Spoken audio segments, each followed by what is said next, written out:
దేవునికి స్తోత్రం. నేటి ఉదయకాల వాక్య సందేశం వింటున్నటువంటి ప్రియమైన దేవుని బిడ్డారా, మీకందరికీ మన ప్రభు రక్షకుడైన యేసు క్రీస్తు నామం పేరిట నా యొక్క వందనములు శుభములు తెలియజేస్తుంటున్నాను. నేటి దిన వాక్యము మనం చదువుకుందాం. మత్తయి సువార్త 7వ అధ్యాయము 29వ వాక్యము. ఏలయనగా ఆయన వారి శాస్త్రుల వలె కాక అధికారం గలవాని వలె వారికి బోధించెను.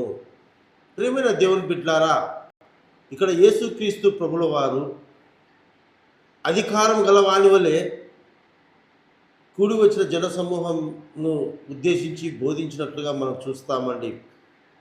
అధికారము అంటే నేను మీతో చెప్పుచున్న ప్రకారం మీరు చేయుడి, నేను చెప్పుతున్నది మీరు వినుడి అంటే ఒక ఆజ్ఞంగా ప్రకటించడం అండి. అయితే నేటి దినాల్లో అనేక మంది బోధకులు మనం చూస్తూ ఉంటున్నాం.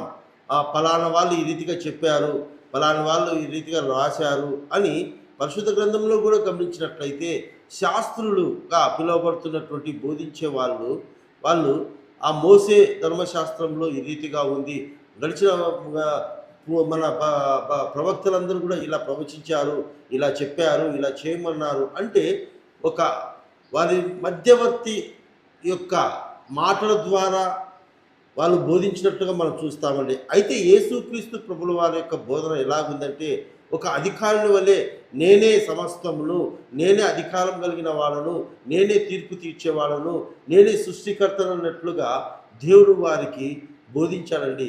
ఆ యొక్క 28వ వాక్యంలో గమనించినట్లయితే ఆయన బోధనలకు ప్రజలందరూ కూడా ఆశ్చర్యపడినట్లుగా చూస్తుంటున్నామండి.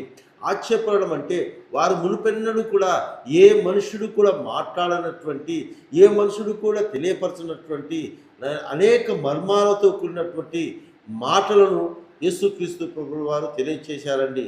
ఆయన అధికారం కలిగిన వాళ్ళని తెలియపరచుటకు సూచనలుగా మనం గమనించినట్లయితే దేవుని బిడ్డలారా, ఆయన ఎన్నో అద్భుతాలు రుజువులతో ఆయన భూలోకంలో చేశాడండి. ఏ మనుషుడు దైవ సంభూతుడుగా తెలియపరిచే ఏ వ్యక్తి కూడా చేయనటువంటి అద్భుత కార్యాలు, ఆశ్చర్య కార్యాలు, అధికారం కలిగిన కార్యములు చేసిన వాడు యేసుక్రీస్తు ప్రభుల వారు మాత్రమే.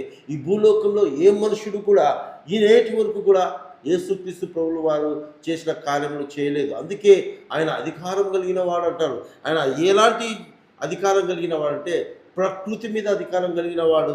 ఆయన గాలిని సముద్రాన్ని గద్దింపగా ఆయన లోబడ్డాయని మనము మార్కు సువార్త 4వ అధ్యాయంలో చదవగలుగుతామండి. అంతేకాకుండా రోగాల మీద అధికారం కలిగిన వాడు ఆయన.